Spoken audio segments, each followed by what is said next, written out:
I know you love earning travel rewards and cash back, and that's why you're going to love Rakuten. With Rakuten, you can earn cash back on everything you need to book your dream trip, hotels, flights, rental cars, experiences, and more, while still booking through your favorite travel sites. And don't worry, cash back can be earned on top of earning the credit card points and the hotel and airline loyalty points that matter most to you, depending on how you make your booking. Plus, with Rakuten, you can also earn cash back on groceries and other purchases like electronics, pet supplies, and more. And the best part, you can join today for free and start earning cash back on top of your travel rewards. Go to Rakuten.com or get the app. That's Rakuten, Rakuten. Rakuten, the most rewarding way to shop. The more that you can contemplate your death, the more you're going to live a full life.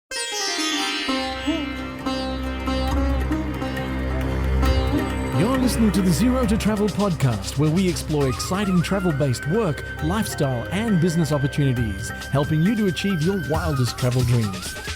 And now your host, world wanderer and travel junkie, Jason Moore. Hey there, it's Jason with ZeroToTravel.com. Welcome to the show, my friend, and thank you so much for hanging out, sharing a little time with me, and letting me bring some travel into your ears today. This is the show to help you travel the world on your terms, to fill your life with as much travel as you desire, no matter what your situation or experience. And you are not alone, because you're joining many thousands of listeners from around the world as part of this Zero to Travel caravan. Thank you so much for tuning in. I got a wonderful show for you today. I had this conversation last week with Bronnie, Ware, and got so much out of it. I know you're going to get a ton out of it as well.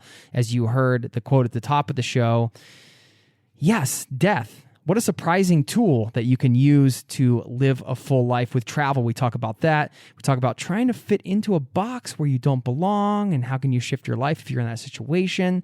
The terror and awakenings, strength and gentleness, the creative process, the sacred gift of time, seeing things on a soul level. And when you hear this might just change the way you think about quote unquote problems or other challenges in life. And there's just so much packed in this interview. I know you're going to love it.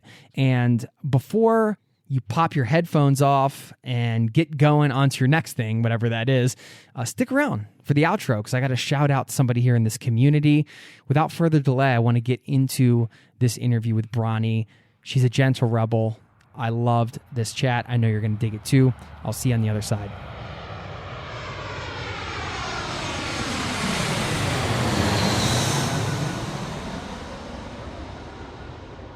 My only concern is that I'm under a flight path and there may be a flight noise at some stage, but hopefully we'll be fine. Well, that would be a good thing, because this is a travel podcast, so we want to hear planes in the background. Okay. And I have started recording, so we might as well go into it, because I'm so privileged and honored to have my guest today, who you've just heard, and hopefully you hear some planes in the background while we're chatting, because that's something I think all travelers love to hear. And one of the things we're going to talk about, well, many things. I mean, living a life with no regrets is a worthy goal for anyone, but what about those who at the end of their lives feel that maybe they fell short of that intention, and what lessons can we learn from them so we can avoid looking back and wondering, what could have been? And my guest today is the author of a wonderful best-selling book that I highly recommend to anyone. It's called The Top 5 Regrets of the Dying, A Life Transformed by the Dearly Departing. She's also many other wonderful things that's hard to sum up in one of these snappy little podcast intros. So I'm just going to read how you describe yourself on your website, Bronnie. I'm with Bronnie Ware right now, and you can check out our work at BronnieWare.com. That's BronnieWare.com. And you have this great little sort of bullet points that just say speaker, free spirit, author, mother, storyteller, nature lover, teacher, songwriter, traveler, gentle rebel. I love that. Welcome to the Zero Travel podcast, Bronnie. It's my pleasure. It's absolutely my pleasure, Jason. Thank you. What do you mean, gentle rebel? Where did you get that one? I love that. It's actually someone else called me that once, and I realized that they had read me very well. Before I was an author, I was a singer-songwriter, and after one of my gigs, this guy came up to me and said to me, "You have just shown me how much strength there is in gentleness." And it always stayed with me, I said thanks so much and everything, but it really stuck with me. And then when I optioned the film rights for 5 Regrets. So there's a movie being made from my first book, The Top 5 Regrets of the Dying. And so in order for them to build the character, obviously there's a book they're basing it on, but they have to adapt it to film because there's too much goes on in too many patients die in the book for it to suit a movie. And so they basically had to analyze the book and analyze my character. And the original writer, there's been a couple because they look after different stages of it, and the original writer, I think I was told she read the book 5 times or something, even though I've shared my privacy completely in this book. For someone to read it 5 times, I felt incredibly analysed. Right. And I was uncomfortable with it when they said, "Oh, she's just going to read it one more time." I'm like, "Oh my goodness, this character analysis is killing me." But in the end, that's what she came up with. She said she's a gentle rebel, and I just thought, she's nailed it, because I am gentle, but I still live life completely on my own terms. So, it's came about that way. That's beautiful. I love the story. And I can imagine there's some people out there listening right now thinking, gentle rebel. Like, I'm gonna snag that. That's a good one. I love that. No, that's so funny, because I think one of those silly questions people can ask themselves is, if like a movie was made about my life, who would play me? And for you, that's actually come true. Yes, it is coming true. And we just had the first full workable draft sent to me only a couple of weeks ago, and I've just sent it back to the producers to say, "This is beautiful and brilliant. Go with it. I'm happy." Yeah, but it's a strange feeling. I don't like to overuse the term surreal, but I think it is, because it just doesn't feel real. It's like, oh, okay. Well, I mean, imagine when you're sitting down writing this book. I mean, if you can think back and just take us there, you're pouring your heart and soul into this. Clearly, I've read the book. It's such a beautiful book, and it's so personal because it's your story, of course, and other people's stories. And again, just pick it up and read it if you're listening to this, and you're going to get a ton out of it. And you could read it 5 or 10 times and get something different every time. But you're not thinking when you're sitting there writing, I'm sure, like, oh, this is going to turn into a film one day. I mean, when you were writing this book in particular, what is the creative process for you when it comes to writing? And I could say versus music. Maybe that's too big of a question, but... Well, music, the songs just come through. I don't really plan that sort of thing. Before I wrote this book, I was only a blogger, and so I'd never written anything longer than a blog. And so my blog took off, and I was approached by an agent in America to write the book. And so with her, I got an outline of, did a proposal, and she sent it off, and it was rejected by 25 publishers. And so, it's now in 30 languages with over 1 million copies sold. So, but it was rejected by 25 publishers. So I was able to be released from that contract, but the seed was sown. It's like, okay, this book wants to come through. So I just basically committed to 5 mornings a week from about 7:30, 8 o'clock in the morning to be out on my veranda, and I'd write until my brain just got tired, which was usually about midday, 1 o'clock.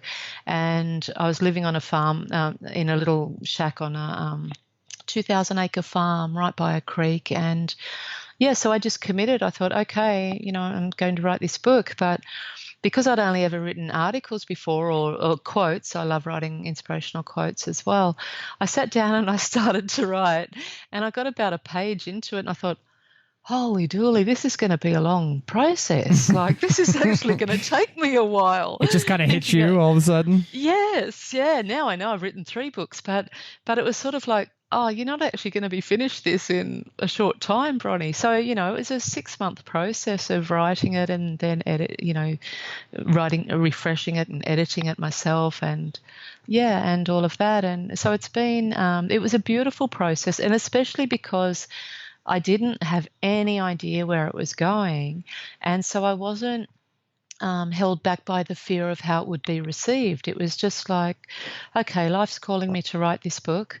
I've got a very small following now. I'll write it for them. And so that's what I did, and it was actually released unedited. Like no professional editor has ever edited that book, because I just released it the way I knew nothing about book writing. And a friend who's a high school teacher, he read it for me and just edited it or pointed out a few corrections. And then I released it independently, and it took off. And so Hay House, my main publisher, they then offered me a publishing deal in the same 24 hours as my daughter was born. And so they didn't want to miss the wave that I'd created. And so they just released it as it was. And it's only now, this year in 2019, we're releasing an edited version in August, which isn't edited like a normal editor would do. It's just a tightening of my writing style because it's improved 3 books on. Yeah. There's a level of extreme openness that happens with you when you're doing this creative work. You mentioned songs coming through you and not really having a plan for the book and it just kind of coming together as it would. Is that fair to say?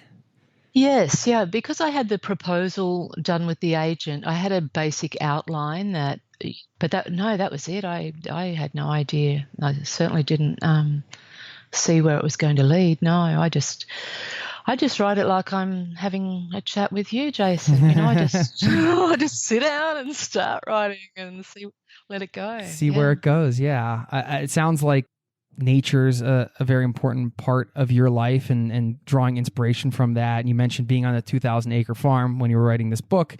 And I know you also grew up on a farm on the outskirts of Australia's country music capital, right? That's right. Yes, yeah. I'm always curious where the propensity to travel comes from. And I think for some people it comes later in life, and for others it's during their childhood. It sounds to me like you had a pretty interesting childhood being around music, and it sounds like there were artists traveling through and they would come and stay at your family's farm. Is that right? Mm-hmm. Yes. Can you talk a little bit about that experience and Sure. Yeah, and how that might tie in with travel, or maybe it doesn't?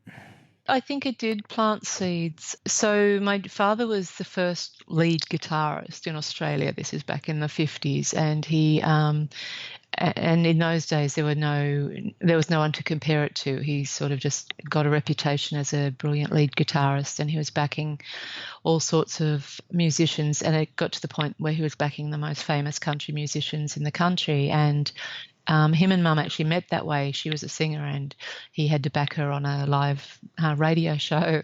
And anyway, so we were on a farm just outside of Tamworth, and in those days, what the country music artists would do, they would just tour for about 9 months a year. It would take them about 9 months to go right around Australia.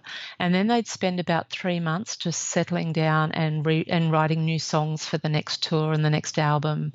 And they needed a base for that. And so it was not unusual for us to have 2 or 3 caravans on our farm and have these artists writing songs and coming in the morning and saying to Dad, Pat, I've just written a new song, listen to this. And he'd grab the guitar and off he'd go.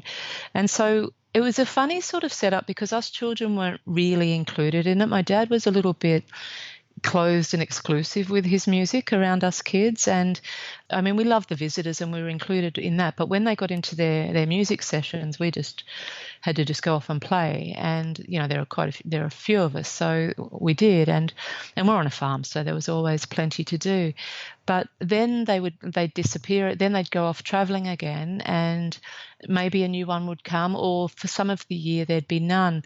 But they always came back with these stories about travel. And I do remember, thinking about it. And also my dad had a radio, he was an accountant as well, but he had a radio program, and it wasn't, this is early 1970s. And and it was a really big deal that on a clear night, we were on the East Coast, on the east side of Australia, and on a super clear night, you could pick up his the truck drivers could pick up his radio station on the west coast of Australia through their CB radio network, and they would radio in. And so I think that probably had a bigger effect on me, thinking, wow, there's people right over the other side of the country, you know, and made my world grow a lot, because we were in a country town, and you know, our world wasn't that huge, but just knowing of other people away in different places, and I think also my love of the sky. I was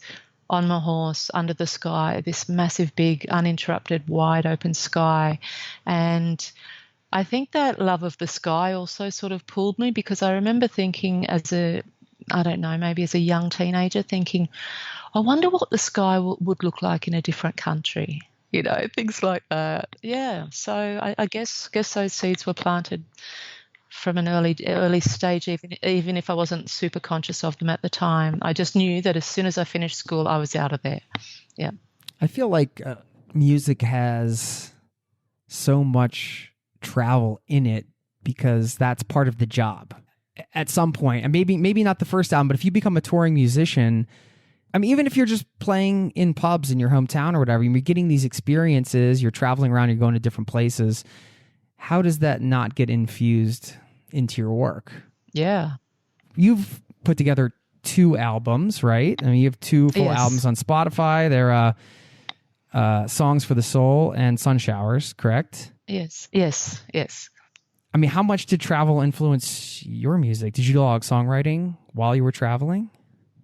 Well, I didn't start songwriting, even despite my upbringing. I didn't actually start songwriting till I was 35. This is encouraging for me, because I'm older and I'm just writing songs now. So I'm really inspired by fantastic. This. Well done. It came about because my creative journey started only a few years before that. I was in banking before that. I was a bank manager, of all things, and I tried to get a little book published of my nature photos with inspirational quotes. This is before there was the internet and you see those sort of memes everywhere.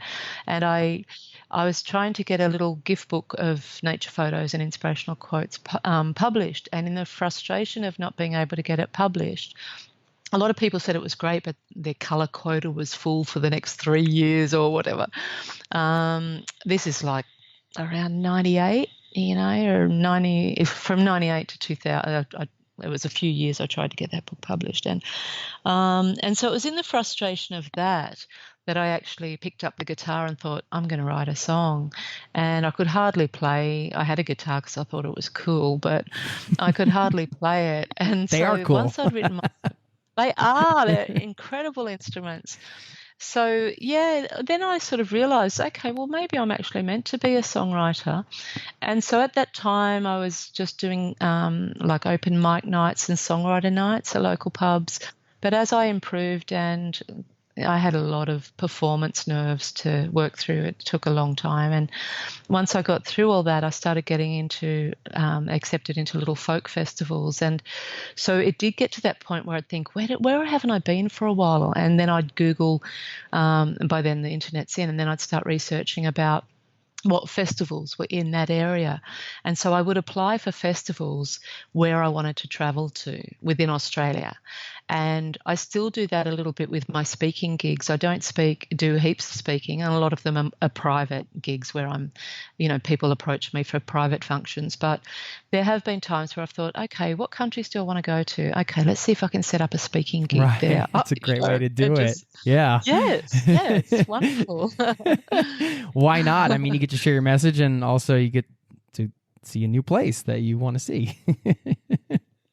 Yes, yeah. And travel is a lot of energy. As much as I love it, and I'm sure you as a family man as well appreciate that when you're traveling with children, and also once my daughter was born, I became ill. So I have rheumatoid arthritis now, and I'm doing really well with it. That's my 3rd book is about my journey with that. But it means that I approach travel much differently to how I used to, because to me the best way to travel before was in the back of my van, bed in the back, go, have no idea where I'm going to end up, and just hit the road. That was how I loved to travel.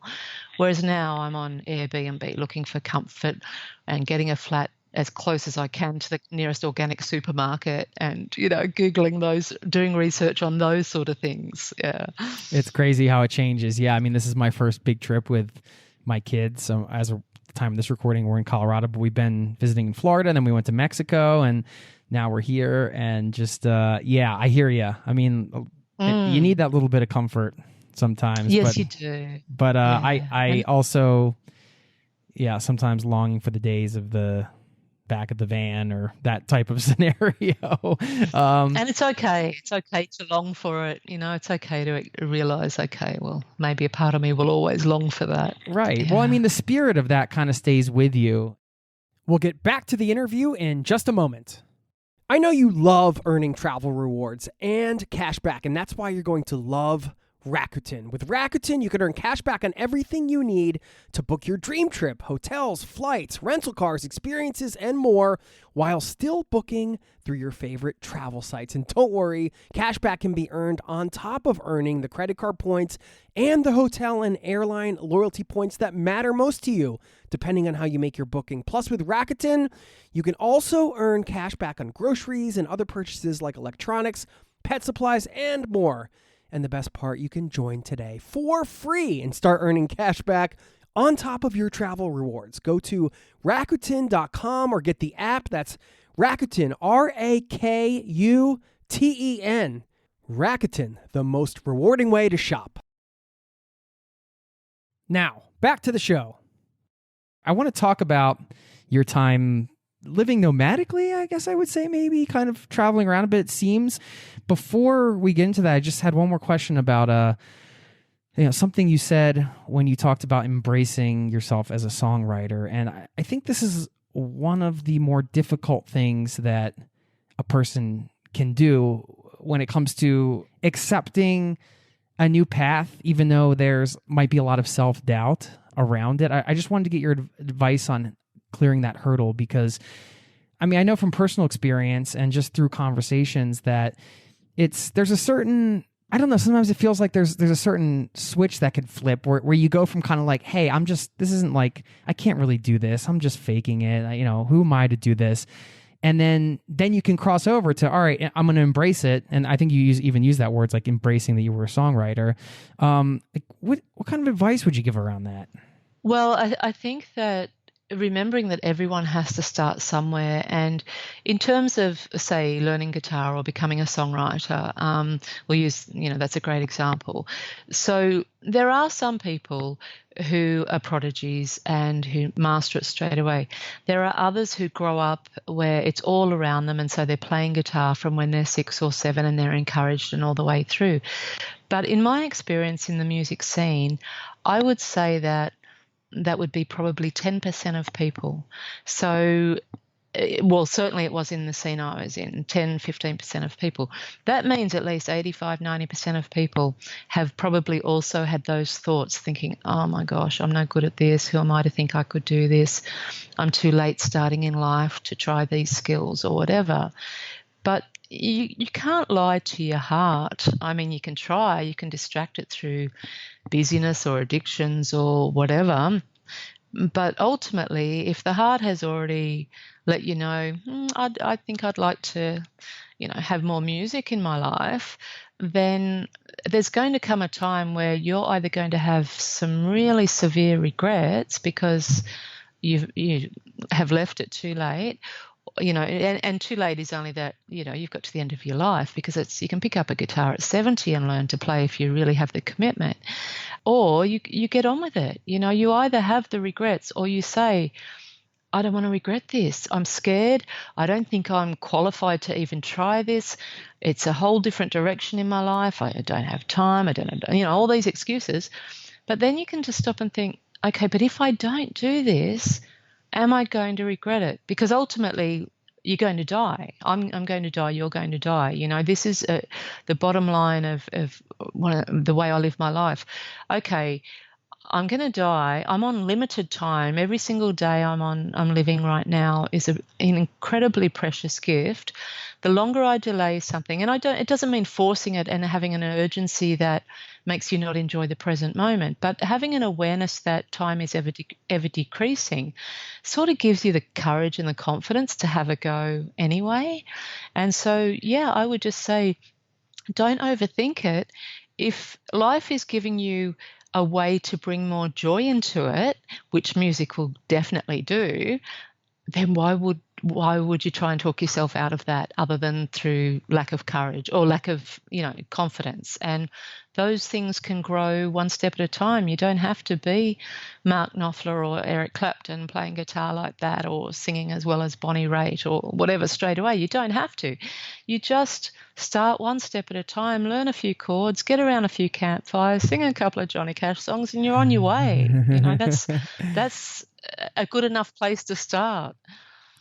I love so much of what you just said, and I think I hear a collective sigh coming through my headphones here. People listening, it does feel good. I mean, when you just kind of take that, it's funny to use death as a light approach, but you say, quote, facing our own inevitable death is a fabulous tool for joy-filled living, end quote. And I mean, I couldn't agree with that more. I always call myself a morbidly happy because I feel like almost habitually, I kind of think about death every day, like my own death, but not in like a sad way, just kind of in a way to, like you say in the quote, I mean, to kind of keep me motivated to keep pushing and doing things and understanding, like with that perspective, I feel like, everything else kind of, when you have these self-doubts or this self-talk that's negative, that's just a bunch of bogus stuff going on in your head and your mind's chattering away, it's a good antidote, I suppose, to that. Oh, it's fantastic. And that's why you're living a life that isn't a standard life, because you've embraced that. And, I'm sure, I've got no doubt your spirit thanks you for it, because you're at least, honoring the sacred gift of time, because that's what it is. It is a gift. And, the more that you can contemplate your death, the more you're going to live a full life. And full doesn't mean crowded. Like for me, a full life also means leaving a lot of space, or it means living a life that is true to me. And so same for you. It doesn't mean you've got to fit every single thing in. It means living life on your terms in what makes the most sense to you. It's always a tough line because you don't want to, it's okay to be upset about small things when they happen sometimes, right? Like I hate to... Sure. It's that balance, you know what I mean? Is kind of like you can't belittle your own problems because then you're saying, well, this doesn't matter in the great scheme of things. And like maybe it doesn't, but if you're still upset, I think it's also important to kind of sit with that and acknowledge that and work through it too, right? Do you ever struggle with that balance? No, I think life's thrown me enough challenges that I've had to get used to the balance. And no, because I've realized that for every hard chapter I have, or a dark time, it's like, if it's a mild challenge, then mild joy or relief comes on the other side of it. If it's a big challenge, then euphoria comes on the other side of it. And we can't have life without the contrast. We wouldn't even recognize what we have to be grateful for if we didn't have the contrast. So no, I'm very present in my challenges, and it's true in the grand scheme of things, or in 5 years' time, it won't matter. All that sort of, those philosophies can come in now and then, but I tend to not deny my challenges, but look for the blessings within them, because in my experience, it's only the human interpretation that says they're a challenge. And if I can dissolve the ego and not care how I'm looking in front of other people, and just deal with the challenge and see it on a soul level, I often think, well, this looks like a challenge, and I'm hating it, and I wish it was over. But I know that this is actually a gift of love, and I'm, from life saying, come on, we're trying to take you up another notch in yourself and bring you into your best self. And so I think one of my strengths is, it's not denying hard times, but it's a determination to nut out the blessings in it and find them all the time. Like, okay, I've learnt this today from this challenge, or I've learnt this. And in that regard, I mean, it's only our hard times that bring us into our beautiful times. Yeah, so this is kind of looking at your challenges, or maybe even reframing problems, or what you might call problems as challenges, and then looking at them through like a soul. You mentioned, say, a soul level. So looking at it through like a soul lens in a way that kind of redefines it for you. Is that the thought process that kind of happens? Yes, exactly. Because then I just know that the lesson has been given to me to bring me into my best self. It's to help me break through another layer of myself, to crack more resistance, even if I'm not even conscious of the resistance to growth. But everyone's, scared of how amazing they can be. We all have to work through resistance as we get to the next upper level and another upper level and another. And so in my experience of this and approaching it from that perspective, the lessons are absolutely perfect for who we are at the time to help us break through. And often the problems don't appear at all connected to what we're trying to do. But when you get inside the guts of the problem, you realize, I could not have learnt this lesson in a better way. This is the perfect lesson for what I needed to know. Yeah, it's so powerful because the conversation is in your head is going to happen anyway. Very difficult to fight that, but if you're looking at it from this perspective and you say, "Oh, what is the gift here? What is the thing that I'm going to learn from this that's going to improve me?" It just changes the conversation, right? It can't not. Yes, exactly. And it doesn't mean, I know when I'm even with that perspective that, and I'm looking at it and I'm finding blessings and everything else, it doesn't mean there's times where I think, oh, come on, this has been enough. I'm ready, I'm ready to move forward from this. Why is this still happening right now? I've learned this, I've learned this, I've learned this, I've learned all that. Come on, life, move me forward. And then I surrender and I just think, no, okay. This is me trying to control the exact timing and outcome. I'm obviously not quite ready for the next step forward.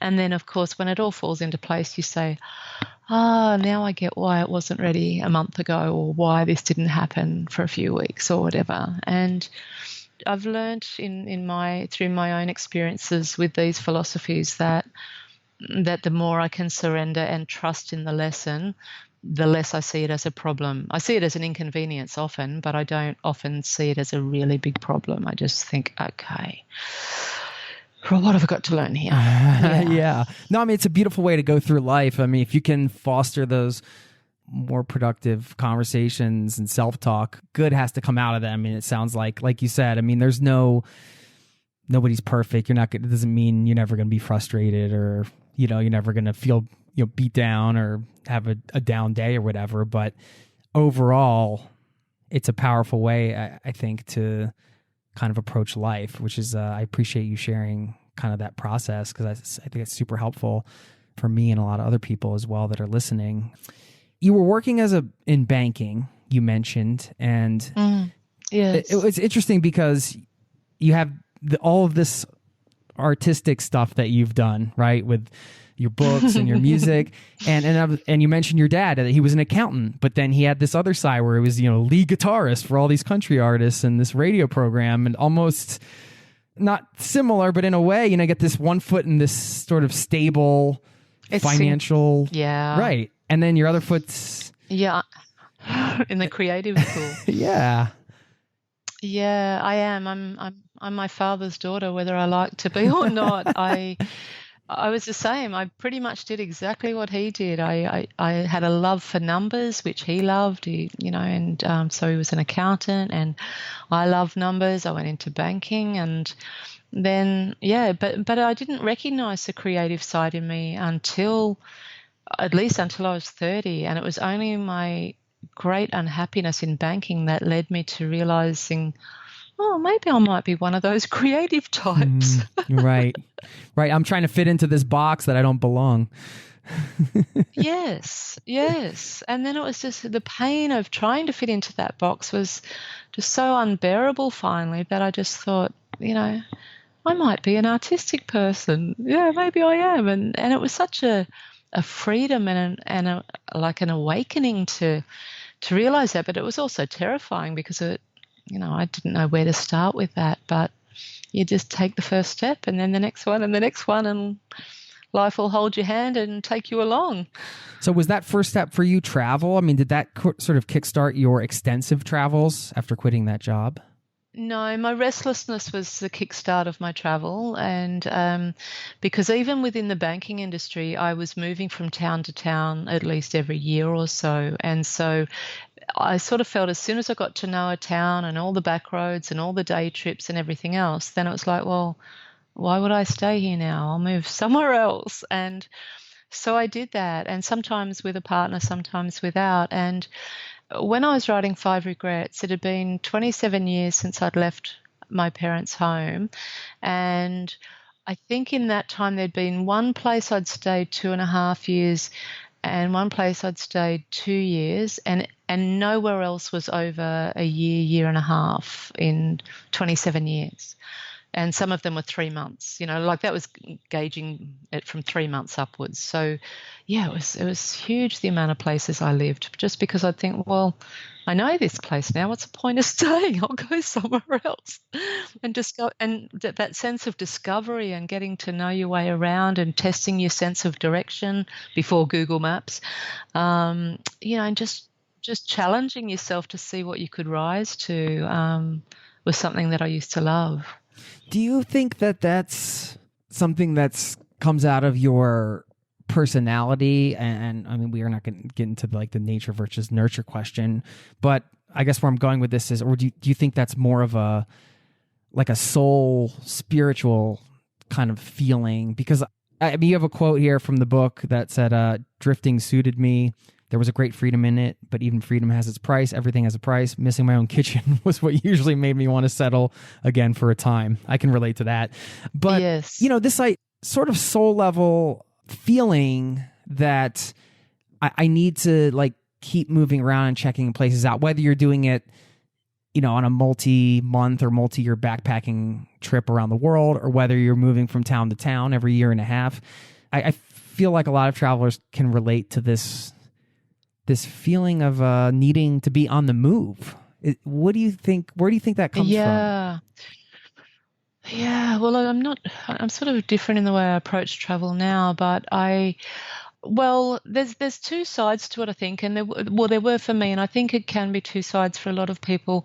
One is just a simple love of freedom and discovery, and just having that the soul just is the sort of spirit that you've got, that sort of spirit that just loves discovery and or freedom, and you just have to do it no matter what. It's just a part of your contentment that you just have to be moving. The other side is maybe a little deeper emotionally, is that in my case, in the early years, it was restlessness, that I was trying to keep people at a distance. I didn't realize this at the time, but in hindsight, that once I'd got to know a town, I'd also got to know the people. If you keep moving, you can't let anyone get too close. And if you don't let anyone get too close, then no one can hurt you. So, there is that restlessness in that way. And then as well as the restlessness, instead of, like in that case, for me, it was running away. But I feel I was also trying to run to something, and that running to something was searching for the sense of belonging, which I think that 90% of our species probably experiences at some stage, that you just want to feel like you belong somewhere. And so when you're traveling, you do feel like you belong somewhere for a while, or you may feel it forever. Like I feel in Berlin. When I'm in Berlin, I'm so at home in that city. But I think the belonging is more that you're resonating with other travelers, that you're meeting other travelers who also are looking for this sense of belonging, and you belong together and you meet each other, and there's acceptance. You don't have to explain why you travel, and there's just encouragement and inspiration from each other. So I think that sense of belonging, we can often think it's in a physical place, but travel pulls us we're pulled to travel because we're searching for that acceptance of belonging, and it turns out that it's with other travelers, not necessarily with places, in my opinion. How do you feel about where you live now, you mentioned a place like Berlin feeling like home, and you've traveled around. Do you feel like you've landed in the place that is right for you? Or do you still I feel do. wanderlusty? No, I still feel wanderlusty in the sense that I would still happily do at least 4 or 5 overseas trips a year. Happily do that, but no, it's different now. I've got a 7-year-old daughter. She likes travel, though she doesn't like the long flights. She's very adaptable in other countries.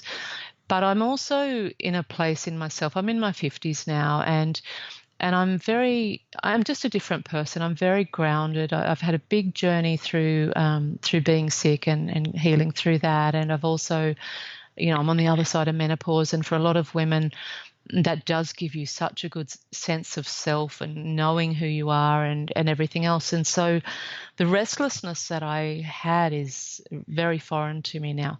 And where I live, which is northern New South Wales, just a bit north of Byron Bay, just near Byron Bay, which is, Australia's utopia. So I feel like I live in one of the most beautiful regions of one of the most beautiful countries in the world. So I'm pretty sorted and blessed in that way. And yeah, even an old friend the other day said, I'm going to get up that way in a couple of years. And I said, well, I'll look forward to seeing you. And she said, if you're still there. And I said, no, I'll still be here. And she said, what?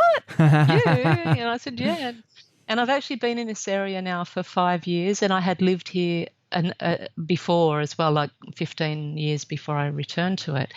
And no, I'm home now, and it feels really beautiful to have that connection with the earth, and to know that this is the part of the earth that that's going to nurture me, and I'm going to nurture it. But also, I want to travel. I'll never not want to travel. And I've said to my daughter, the minute you're 18, I'm going to live in Berlin for 3 months to learn the language. She's 7, and she said, I'll just follow you, Mum. I'll chase you and I'll come with you. And it's like, Aww. okay, great, but I'm going. And there's always a craving for travel. But I would never want to be without a home base again. I see loads of people can do that, and I could do it once for years. But now, as who I am and where I'm at in my life, I just love not moving anymore. And that feeling of doing a big trip. We had 3 months in Berlin about a year ago when I was working with the film crew, the production crew for the film. And when we left Berlin, both my daughter Eleanor and I were like, I don't want to go back to Australia. I want to stay here. But as soon as we got back, it's like, I'm so blessed to live here. I've got the beach, the river, the clean air, the good food. There's so much that supports our lifestyle here that I'm just focusing on that and just thinking, I don't think any place ever in the world for a traveller, I don't think any place will ever have everything you want, because once you're a traveller, you've got so many choices and witnessed so many choices. But for me, realising, okay, well, this ticks the most boxes of anywhere I could be. And for that, I feel really settled and grateful. Yeah, I think you nailed it there, because like you said, when you travel around, you kind of, most travelers I know have a tendency, myself included, to get to a new place and you just can't help but kind of let your mind drift and wonder, I wonder if I could live here, even if you're not ever going to, right? It's just one of those questions that you kind of play with, right? Like a little thought experiment, if you will. But then when you travel around, you do learn you learn more about yourself, you learn more about what you like in a place, and you're kind of curating things through this travel experience. And then when you do pick a place, I do think traveling around first gives you an advantage to at least try to tick boxes, because you know what the boxes are you want to tick, right? Yes. You're clear on what your most important needs and desires are. Yes. Yeah. I mean, at least for me, that travel gave me that kind of clarity. And I'm not saying, you need to travel to know yourself, but for me, that was an essential part of self-discovery that I feel like obviously I wouldn't be who I am today if I didn't have those experiences. We'll get back to the interview in just a moment. Now, back to the show. Leads me kind of to my next question, which is, what has travel taught you that you don't think you would have otherwise learned? I guess self-reliance is the first thing that comes to mind, just knowing that I can hold my own in any situation. Confidence as well, because you can't be too much of an introvert and too reclusive when you're traveling if you want to actually I love my own company and I could happily travel the world on my own. But if you want to embrace a place, you have to get to know other people for word of mouth recommendations and for all the secrets of a place, whether that's locals or travelers who are there. Oh, have you been to this place? No, don't go there. Go here. Those sort of conversations. So I guess it's self-reliance, confidence, and just a love of humanity. Yeah, love and respect of humanity. One of the things you say is courage is always rewarded. Can you talk a little bit about that?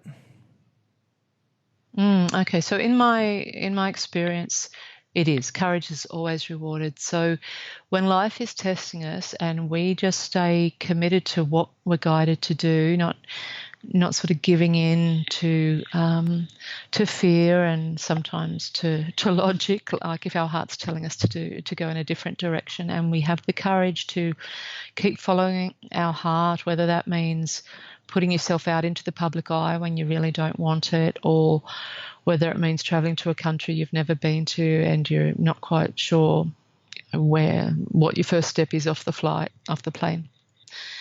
In my experience, any huge acts of courage that I've done, life has just blessed me with some completely unexpected reward afterwards. Unexpected in the way that I've come to expect, okay, if I'm going through this hard time, there's going to be a really beautiful chapter after this chapter, and I've come to expect and be grateful and for that. But unexpected in the sense that the rewards we get are often not what we think they're going to be. So it's not like, okay, life, I've done this, I stood on this stage, I was really scared. I've never been on a stage before, but I was, my heart said, do it. And I was so scared. And I got up there and I did it. The reward isn't going to be that isn't likely to be that someone's going to walk up straight afterwards and say, oh, you're amazing, from your first time on stage, keeping in mind, you're amazing, let me offer you a record deal. It doesn't often happen like that. It's more likely that someone would, but the confidence you get from that is a reward in itself because you've got through it, or you're going to meet someone who's going to say, you're playing really, really good guitar here. I want to hook you up with this person over here. I think you two could get on really well and learn from each other. And so I just find that whenever I know I'm really scared or really challenged, but I just courageously keep going, let go of what everyone else is saying I should do or what they think of me, when I let go of all that and just think, no, head down, bum up, I'm going forward here, When I do that, no matter what the external circumstances, life always says later, gives me a pat on the back and says, good on you, Bronnie. Here's a shortcut for where you've been trying to go. So instead of having to take a dozen steps to get to that goal, the dozen steps you've planned to get to that goal, here's a couple of people that are going to give you a shortcut, and now you've just cut out 6 steps of where you want to go and you're that much closer. I think that's such a empowering message because everybody has this stuff coming up in their life, whether you're nervous about taking your first trip or it's not even travel related. Like you said, maybe it's getting on stage and getting over a fear, which, by the way, is one of my biggest fears, to actually play a song in front of somebody. Oh my gosh, Bronnie, help me get over that. I can't. Oh my gosh, it makes me so scared. Now a bunch of people are going to be making me somehow do it on YouTube or something. But yeah. Well, I'll just give you one piece of advice in relation to that was given to me. You'll learn more and improve more from 10 minutes on stage than you will from 10 weeks in your bedroom. Yeah, from practicing at home in your lounge room or bedroom. What about the not being able to sing part? Oh no, this is a whole other conversation, I guess. Yeah, can you do a duo? Get up there and support each other, be nervous together Oh and my cheer gosh. each other on. That will be the thing. Yeah, I need some backing vocalists. No, that's courage is always rewarded is a wonderful, powerful message, and I think a great one to end on. And I had such a wonderful time chatting with you, Bronnie. I wish we could have done this in person. Maybe if you come visit Norway again, is that on the docket at all? I know you've been. Oh, well, I do love that part of the world. So there is a chance I will again. I may not go right in the middle of winter. I went to see the Northern Lights for my 50th birthday, but I wouldn't mind seeing the midnight sun. So yeah, we'll see. It's certainly not a never. The answer's not never. It's a possible. Yeah, a high possible. Well, if you're coming through Oslo, I'll let you know if I am. Yes, I'm there most of the years. We can. Most of the months of the year, I should say, and we could. Would be honored to do a part 2 with you. And I so appreciate not only what you shared today, but what you've taken the time in your life to share through your creative work, your music, and your books. And it was the book that you wrote, Top 5 Regrets of the Dying, that kind of led me to contact you for this interview. Thank you for taking the time to talk about some of the themes that came up in that book and in your life and travel and all the stuff we covered today. I so appreciate it. Oh, thank you, Jason. I love that you do the podcast you're doing to inspire people to do more travel. So to everyone listening, if you can, any chance you get, try your best to discover this beautiful world. But it's been an absolute pleasure chatting with you today. Thank you. Thank you so much. Take care. Okay, bye.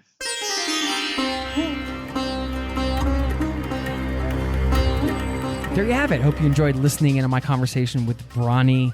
She's an incredible woman and so much wisdom that she shared during this chat. I'm sure you agree. I kept trying to find a quote I wanted to share from her at the beginning of the show, and there were so many I liked. It took a while to settle on one.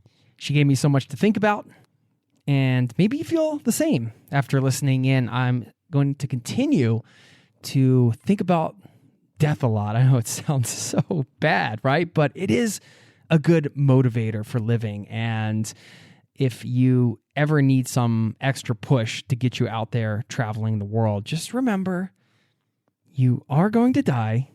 Sorry to break it to you. So you might not want to wait too long to fulfill some of those travel dreams if you've been putting them off.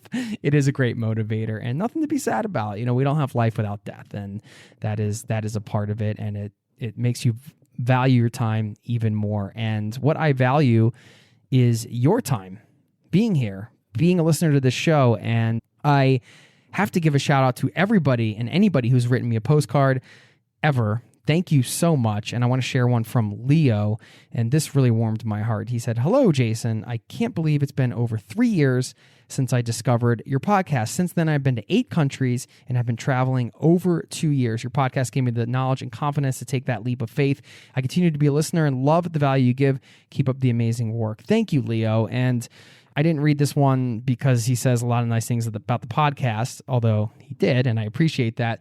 But just to say congratulations that you've been out there doing it and already been to 8 countries, traveling for over 2 years. That's no small thing.